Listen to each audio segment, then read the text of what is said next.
Эта встреча Виктора Лебедева и Исмаила Мусукаева привлекла внимание без привлечения всей страны. Дагестанские спортсмены и его команда не согласились с решением судей. Но арбитры остались при своем. В конце схватки на ковер пришлось выйти сотрудникам полиции.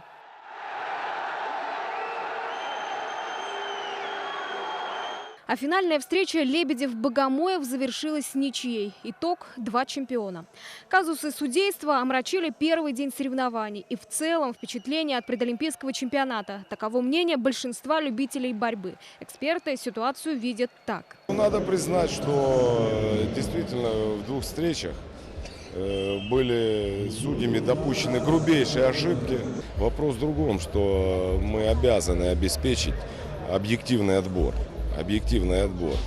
В весе 57 килограмм такого отбора объективного не произошло. Теперь перед тренерским штабом сборной стоит большой вопрос. Как укомплектовать команду на Рио, считают спортивные специалисты. Рашидов чемпион Европы этого года.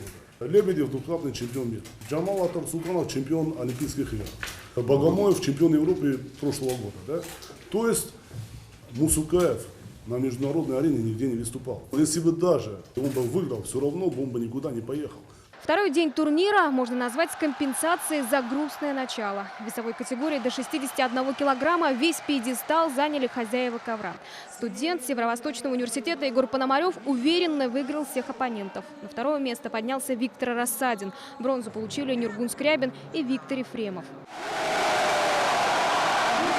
Якутские спортсмены завоевали 6 медалей. Тем самым они повторили успех, достигнутый на чемпионате РСФСР в далеком 1964 году.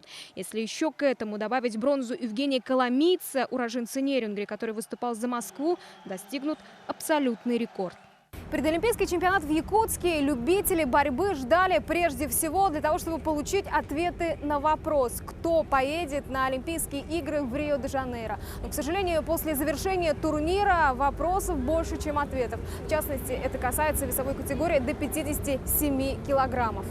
Айна Винокурова, Роберт Набиев, Максим Бурцев, Денис Попов. Вести.